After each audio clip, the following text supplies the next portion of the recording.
Content warning. This video contains discussions of harassment and sexual assault. Stop Street Harassment NI is a non-profit campaign led by volunteers. Our objective is to raise consciousness of street harassment in Northern Irish society through education and lobbying. What better way to raise awareness than giving our platform over to victims of street harassment to voice their own stories? Over the course of several months, we interview various organisations and individuals on their experiences of street harassment. Street harassment is by no means a new issue. We interviewed Danielle from Reclaim the Night to get insight into the history of the Reclaim the Night marches, which have been happening since the 1980s. So Reclaim the Night Belfast is an annual march against street harassment and gender-based violence that has been going annually since 2014 in Belfast, but draws on a long tradition of similar actions.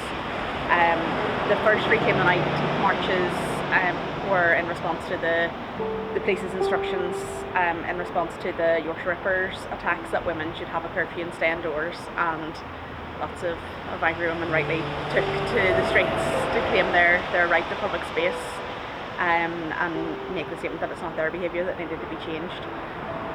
There were Reclaim the Night marches in Belfast. There's documents from the 80s which actually are Reclaim the Night Belfast image is actually an updated drawing by Louise Walsh of her original 1987 poster that was called a Women's March Against Men's Violence then. So there is that history, and we kind of reinvigorated it in 2014, but during the 80s women were marching from Queen's to City Hall with cleaned out baked bean tins with petrol soaked rags in them, like literally flaming torches. There's no way, given the risk assessments we have to do nowadays, that we would be able to have flaming torches, but Belfast City Centre wasn't the bustling hive of activity then that it is now. So really whenever we come together we have two main aims. The first is to come together as a community and to let victims and survivors of sexual and domestic abuse and gender-based violence and street harassment know that they're not alone, and that there are people who believe them and who support them and stand with them. It's a chance for us to raise our voices. We have a range of speakers. We always have a representative of the sex work community, because we know that's a community who's particularly impacted by gender-based violence, which is only growing with the law change that came in a few years ago. We always have a speaker from the trans community as well, for similar reasons. We know that trans women experience gender-based violence and are vulnerable in different ways, and similarly we have a representative from an ethnic minority or migrant background. It could be there's people who fall into several of those categories, but we try to make sure that we have a cross-section of speakers, and we've done that since the first year that we revived Reclaim the Night Belfast, because it's really important to pass the mic and to realise that you can't possibly speak for everyone.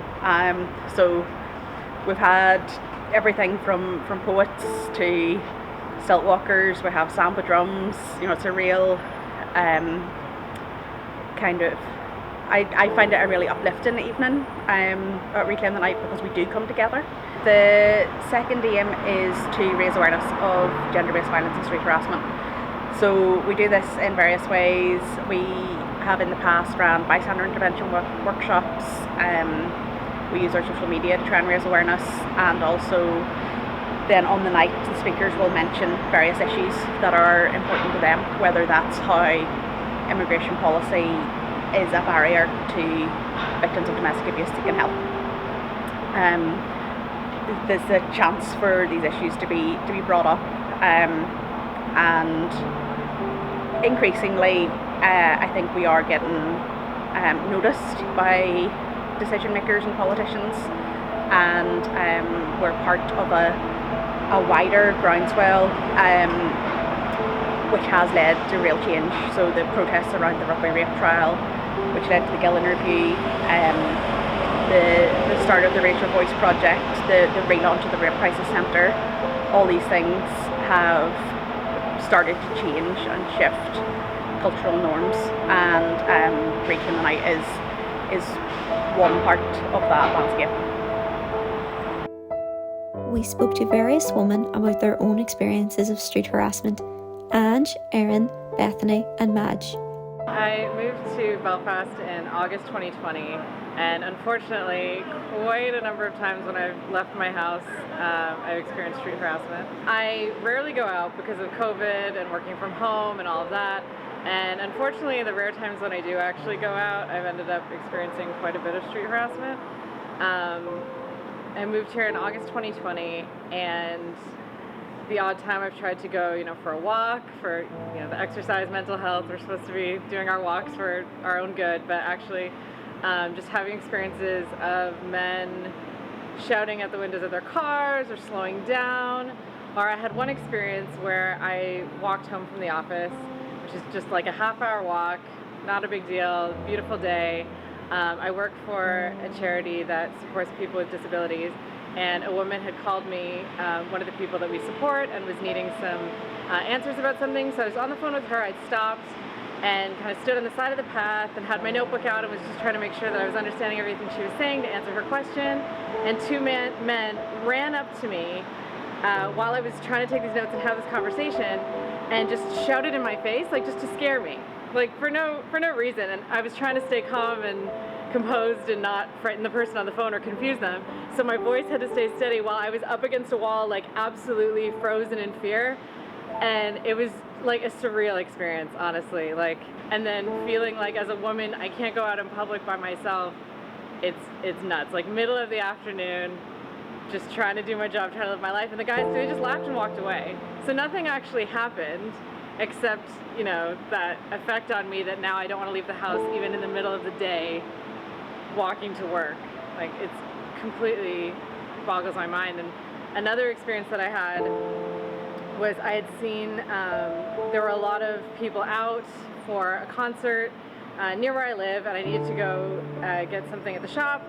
So instead of just walking the 15 minutes to get there, I'm like, okay, I'll just drive to just avoid any confrontation with anyone, because I was going to go by myself. I knew at this point, I was already aware if I'm by myself in public, I'm putting myself out there to potentially experience street harassment. So I drove to where the shop is, but because of the concert, they closed off the road, so I had to park around the corner. And I was in my car still, pulled to the side of the road, and a bunch of young men started banging on the windshield and banging on the window while I'm just paralyzed in fear by myself in my car, where I'm like, I'm not even outside of my vehicle yet, and I'm already experiencing this. Like, yeah, it's really frustrating. And it's good that when I'm out with my 5-year-old, nobody harasses me, and I have no experiences of that. If I've been out with colleagues or friends or my husband, I have no problems. But for some reason, it's just like a target appears on me as a woman alone in public, no matter what time of day, no matter what I'm doing, no matter what I'm wearing. It's mind-boggling, and it's been so disappointing moving to Belfast and having this experience. So my street harassment has been within working, as well as in just out and about at night or even during the day. So one of my experiences, I was out and about with a college friend, college mate, and at first it was a scaffolder worker, just peering over and collaring and stuff. 2 minutes later, walking around at the back of health support, a driver, 2 men in it, honking their horn at me. And then I shout back, sexualization is not a compliment. From across the way, a man said, yes it is. And I didn't know what else I could say to that. Another experience would be, I was modelling one point, and with 2 male photographers, broad daylight, and a videographer, female, and this man started screaming and hollering things at me that I can't really recall or what happened. I think it just was centered around my tattoos, because my arm is completely tattooed, and saying things, you'll never have as many tattoos as I will have, and started. It was completely random, and I don't know if he was sober, he didn't look sober. But another experience that happened recently is I was out and about getting food one night. I was going about with a male friend, came back, and we were just eating outside Wetherspoons or near Wetherspoons, and a guy started to say, I will do this, I will do that to you, I will do this, like in front of my male friend without a care in the world. And I just stood there in shock, not really knowing what to do or how to react. Or it's traumatizing in a way, because at the age of 15 I was sexually assaulted twice, different accounts, both by people I knew. So having that and then having PTSD from that, and then getting those experiences like catcalls and having people say things like that to you or sexualizing you because they don't know how to respect you is just completely out of out of order for a start. But it's very, very traumatizing. I just think, like, why can we not just leave people alone? So I think what needs to be done is that they would need to be like stricter, speaking out on that part. So for example, things that have been said to me saying, no, okay, that's not okay, apologise. We need the police to have more action rather than posting up posters saying, oh, if you've been a victim of spiking, call the police. But we have no faith in the police. Police are assaulting us, they are part of the problem. Sarah Albert, for example, assaulted by a police officer possibly, like whether that was sexually or physically. We have no faith in calling the police. And how are we supposed to phone people if we've been spiked? How are we supposed to contact people that have been assaulted when we're going to be the main centre of victim blaming? How are we supposed to do that when our underwear is being held up in court saying, oh, she consented because she was wearing this? I think we need to get out more and protest more, because you can go out and about and you'll see people voicing their opinions on God or voicing their opinions on abortion or the LGBTQIA community, and they're voicing these hateful things. But I think it would be better to go out and protest and say, right, this is happening and it's not okay, because we need to drive a better image on our society in a way, if that makes sense. So we have all these hateful groups being very punishing women, punishing LGBTQIA, and punishing people who are just stupid because of their religious beliefs, rather than saying, okay, well, going out with our own stalls and saying, did you know that this is a percentage of how many men have been assaulted? Do you know that this is how many people have been spiked? This is what you can do to prevent it. And then introducing things like rape culture. So for example, the whole rape pyramid, catcalling, not okay. We're not doing enough to put away the problem. And instead we're victim blaming and we're constantly fear mongering, and we shouldn't have to rely on a man's presence to remain safe, whether it's broad daylight, outdoors, indoors, or in the dead of night. I think education is the main thing that we have to do to move forward on any issues that are based on misogyny or homophobia, queerphobia, anything that affects those marginalised groups, the women in society, the queer people, the people of colour. I think we really need to do such a big piece of work of education, of outreach. I think anything we can do to get into schools as early as possible to have the conversations around consent, around respect, around healthy and safe relationships, around sex education, around misogyny. All of those things need to be tackled. That misogyny is the root cause of street harassment. I think we need to be looking at legislation. Currently the North is dragging behind in its violence against women and girls strategy. Before now we've been the only place in the UK and Europe without one, so we need to be working on that. We need to be looking at street harassment alongside this culture of misogyny. We can't look at it as something that isn't happening or something that is an isolated incident. These things all feed into one another. It's that pyramid of violence against women, marginalised people, the pyramid of sexual violence. So we need to stop kind of dismissing these experiences, these lived experiences that are traumatic, as something that's one-off, or just someone that was drunk, or that wasn't meant that way, or it was meant to be a bit of crack, or you took that too serious, or you're uptight, or you feminists want to make everything really serious. You want to make it an issue where it doesn't have to be. That all needs to be stopped.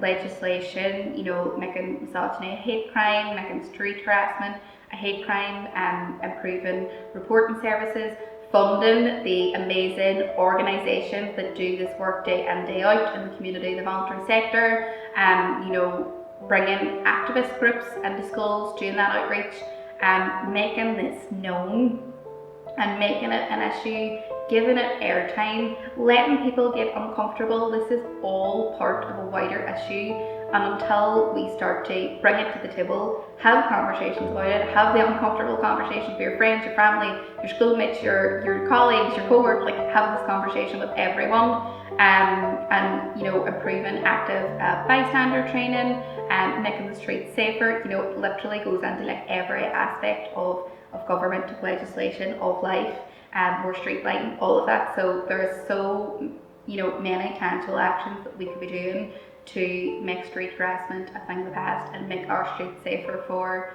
marginalised people. I absolutely think street harassment is an issue in the north. I myself have a lot of different experiences of street harassment.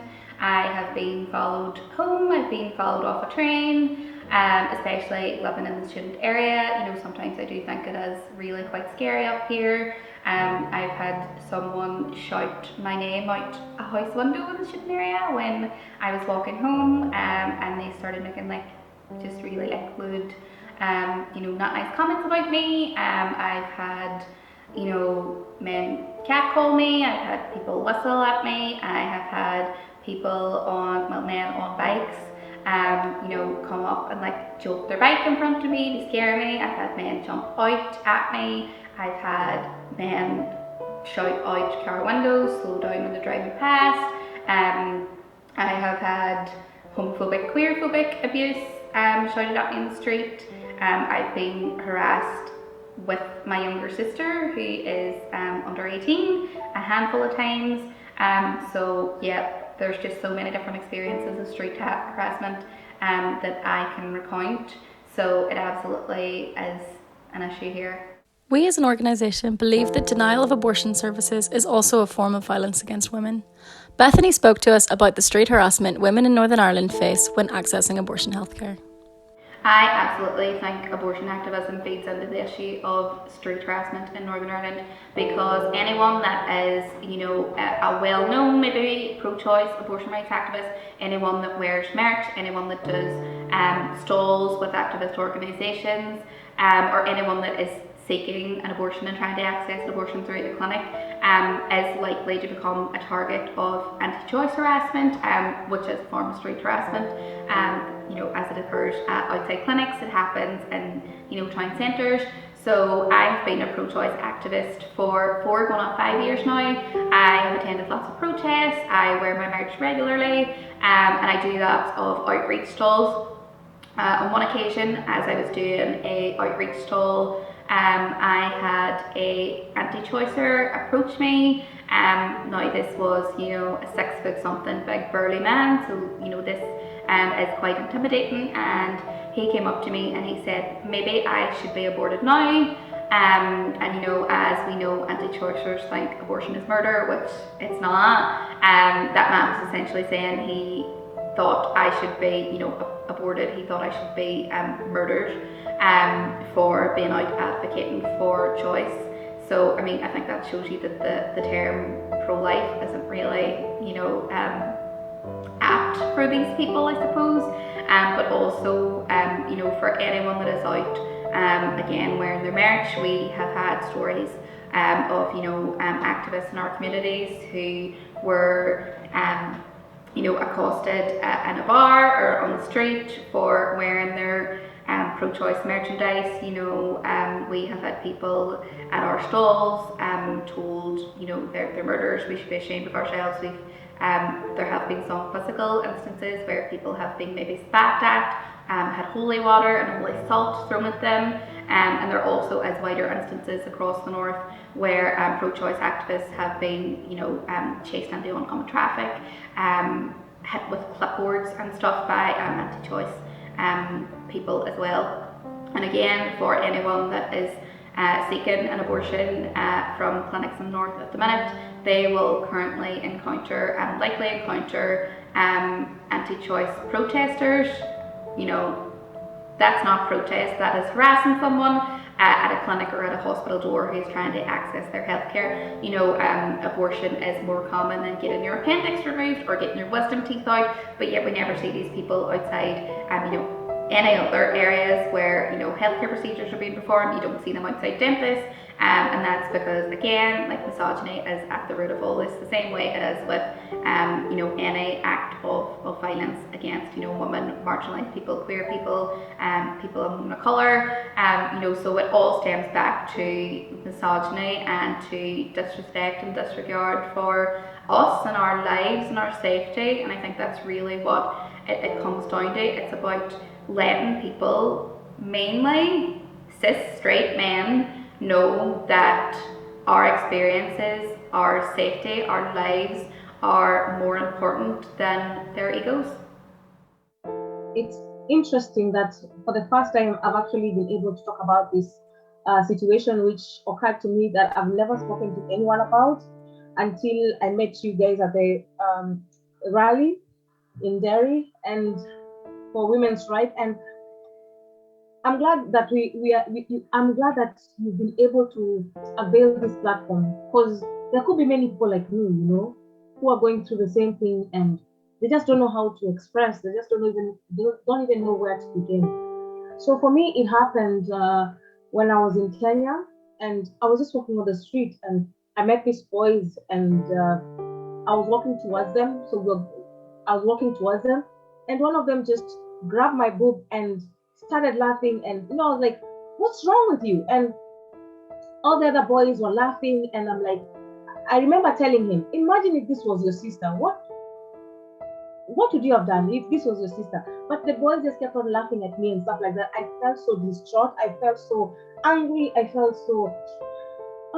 Even the people around me, there's no one who could help me, and they couldn't even ask me like what happened, like so that they can confront these boys. Nothing happened. So I was just alone in this cold treatment, feeling all these strange feelings and feeling so helpless as a woman, feeling like probably I had caused it. And how did I cause it? I don't know. And there's no one has any right to touch someone inappropriately like that. So I felt so low, like I just didn't matter, and that even I couldn't tell anyone about the situation because no one would understand. They wouldn't treat it with seriousness as it should be treated, So going through that, I just wish and I hope that there are gonna be agencies which are gonna come up so that people who are facing the same thing that I did could be able to have someone to go and talk to, someone to just like distress, like just talk about it. Because even right now when I'm talking about it, it's giving me so much relief knowing that my experience, someone else won't have to go through my experience because of the awareness we are raising. First of all, I just want to tell you that if or should that happen to you, just know it's not your fault and don't be too hard on yourself. Find someone you trust and talk to them. Just know you're not alone. You're not alone in this. Men out there, this is for you. Now imagine this was your little sister who a gang of boys come over and harass her. How would you feel if it's your little sister? How would you feel if it's your mom? How would you feel if it's someone close to you, someone that you love, your wife? How would you feel? Well, the same way you feel is the same way and worst of all how that person feels who's being harassed. So tell your friends, tell your fellow male counterparts that this should stop. Street harassment does not only disproportionately affect women, but also members of the LGBTQ+ community, and it is crucial that conversations around street harassment include their voices. We spoke to Aisling from the Rainbow Project to get further insight into the issues that these communities face on the streets. So my name is Aisling Toomey and I'm the Policy and Advocacy Manager for the Rainbow Project in Northern Ireland. I'm delighted to be here to talk about street harassment. Unfortunately, the LGBTQI community do experience street harassment. Here we are in the queer quarter of Belfast, as you can see behind me, one of the bars that we have, which is Maverick. And unfortunately, when people are coming along to venues like this and they're standing outside, they're invisible. They're associated with the bars and clubs in this area. Unfortunately, members of our trans and non-binary non-binary community experience street harassment. I work with clients who are afraid to step over their front door because they experience harassment simply when they go to the shops, because they don't fit in to what we accept as the normal look for a man or a woman. Trans women are experiencing a high level of street harassment here in Northern Ireland. There's been a 10% increase in transphobic incidences, a 34% increase in homophobic hate crime. But this is simply the tip of the iceberg. Almost 65% of all hate incidences, which include harassment, are underreported. You must come forward. You must tell us what is happening, so we can try and put steps in place to stop the harassment when it starts. There is help and advice available for you. By now you may be asking yourself, what can we do to tackle street harassment in Northern Ireland? For too long, the onus has been on women and marginalised people to protect themselves from harassment. Now it is clear that it is the time for men to step up. We spoke to Connor and Connell about what they think men can do to be better allies to victims of street harassment. The main thing that men can do is to educate themselves on things that make women feel uncomfortable, especially in a street environment. I think maybe sometimes men are considering that, it would be something that maybe they wouldn't mind, but they need to remember that this is coming from a stranger and this is coming from someone who might even be a little intimidating. So making themselves aware of things like that and educating themselves on how they can just, all in all, be more considerate and to show a bit more restraint, I think that will go an awful long way. Because I'm working in an all-boys school and stuff, and even just teaching things like, just in general, like birth control issues, women's rights, that's something I'm quite passionate about as well, because, in an all-boys school and stuff as well, you can especially see like some of the lads are maybe a bit more, it's whatever, don't worry about it, but it really is an important issue. It's something that I just feel very strongly about, and I think it's important to educate. I think it kind of has to go with the home. I think that the generation above us, kind of like my dad sometimes make comments about people in the street, like we had an argument because people were wearing different types of clothes and that kind of stuff. So I think it kind of has to be our generation. It's a problem, it has to be changed, but I think it's just talking to like guys in general about it. If you see a guy who's like making loads of like talking about girls in a different way, or maybe even a person of different colours in that kind of way, I think it's really important to talk to people about it, because then they might actually think about it. It is a conversation that men do need to have, and to use more respectful language, even just in talks amongst themselves, regardless of if it's with a woman or not. It has to be they just have to show a sort of respect amongst themselves, and that will carry over then into actual scenarios, I think. I just sort of also would maybe think it would be good for men to kind of discuss with women that they know personally, and to express an interest and to express a sympathy for women who have been victims of harassment. I think letting women feel more comfortable even talking about the situation as well will go a long way in promoting just a healthier environment in the streets for women in cases of harassment. And I also think as well that being even just there to support and to reinforce what women are saying, not to try and take a spotlight and say, I'm doing this and this to help or whatever, but just to be that kind of supportive figure who's going to be able to encourage people to speak out and to back them up. I think that would go an awful long way in making women feel safer, but also to promote just male education in this particular area. Want to get involved with our campaign? Follow us on all our socials and let's all stop street harassment together. Thank you so much for watching and supporting the campaign. Huge thank you to all our contributors. A big shout out to Emer Tracy for composing the beautiful music, and our own Lauren for all her hard work in filming and editing this project. Let's keep these conversations going.